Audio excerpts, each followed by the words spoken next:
Hey folks, I'm Lonnie Johnson back with another video. I have a John Deere GS30.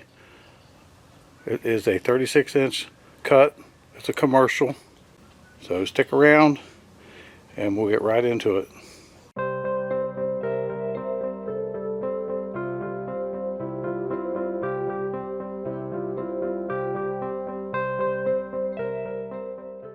I'm going to be putting this motor back on the John Deere walk behind. First thing I got to do though is replace this seal that goes on the bottom. As you can see right here, I put a really small hole in this seal so I can put this screw in it. So if you're going to do it this way, just make sure you put a big washer on it. I'll show you why after I get it all in here.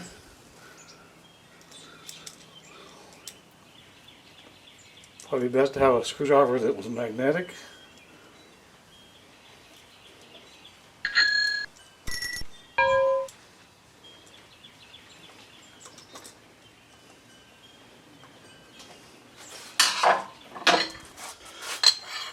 I'm going to take this dent puller. I'm going to put it right in here. I got to pull this washer out a little bit because I want this piece here to grab onto it. I'm going to slide it up in behind there like so.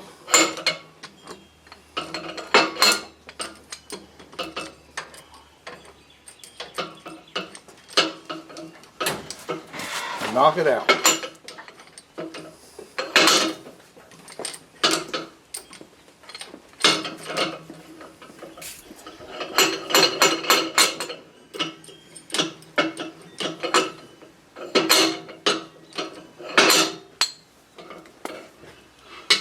There it is. Simple. I wish they just made a smaller one of these. Here's the new seal. I'll put a description of it and where you can find it. I'm going to go ahead and throw some grease on this. Got it in there nice and straight. And take this 2-inch pipe. I'm going to stick it on there because it fits on there perfectly. I'm going to go ahead and knock it in. I just want to make it flush. I don't want to bury it down in there. And that looks good right there.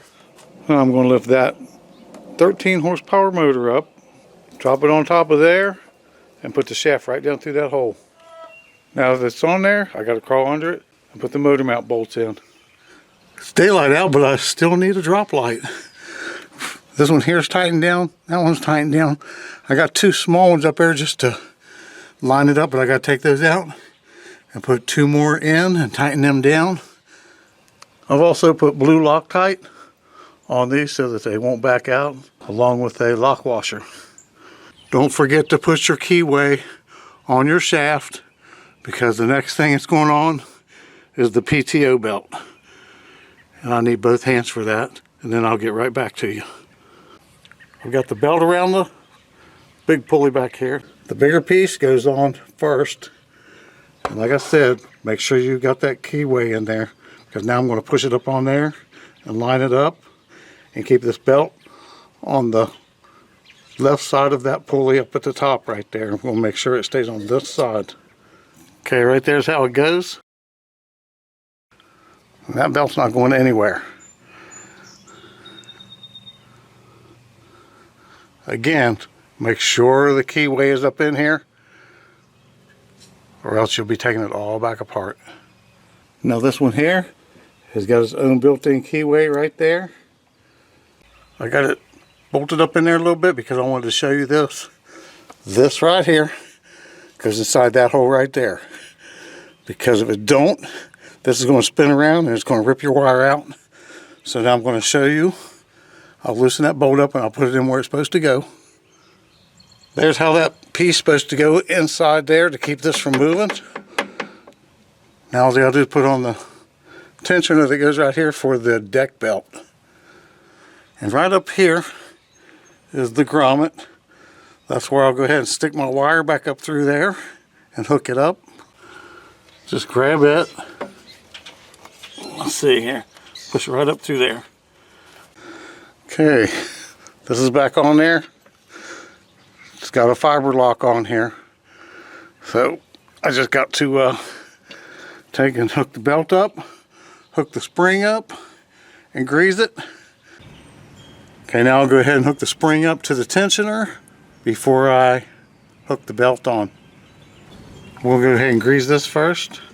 Then we'll go ahead and take this part of the belt and put it around the tensioner. I'm going to use both hands because it's got a spring on it now. I'll show you what it looks like after I get it on there. Now I'm going to go ahead and put this belt onto that pulley. Just take your hand and put it under the belt. You got to be strong to do this. I mean, not super strong, but just grab it and pull the pulley over.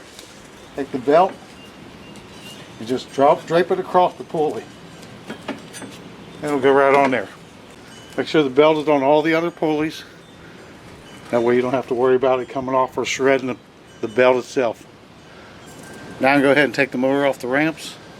I'm going to hook the throttle and the choke cable up. Now this here is the choke.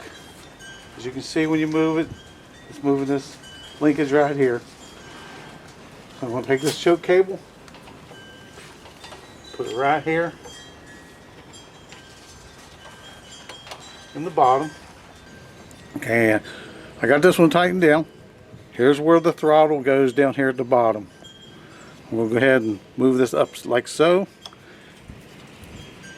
and get it adjusted. Okay, now just make sure that you got your throttle all the way down on idle. Make sure this is pushed all the way forward to make it idling. And then go ahead and snug this down. You don't have to get it really tight. Just tight enough to hold the cable because you don't want to crush the cable because then you'll need a new cable. Now let's see what it looks like. This is full throttle right there.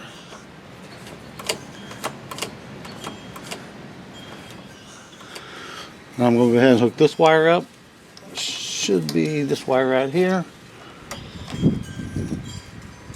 Can't hook it up wrong, just plug it in.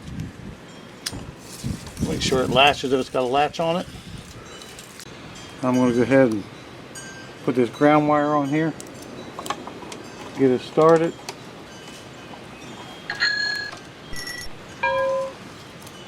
I'm going to use this 1/2-inch socket. Tighten it down. I'm going to go ahead and plug the PTO in to right here. It's right there. Let me grab it here so you can see. I'll plug it in tight so it don't come back loose. I'm going to go ahead and grab this gas line right here and put it right here. Push it up on there as far as it'll go. Clamp it down. Now I'm going to go ahead and turn the gas on. Now I'm going to try and start it. I put 56 ounces of 10W40 motor oil in it. Here's a little tip. If you got something that hasn't ran in a while, spray some gas down the carburetor mixed with a little bit of oil.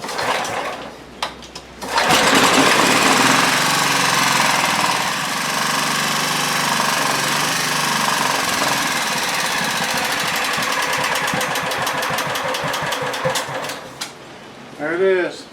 It runs. Like, comment, subscribe, share with friends. Thanks for watching.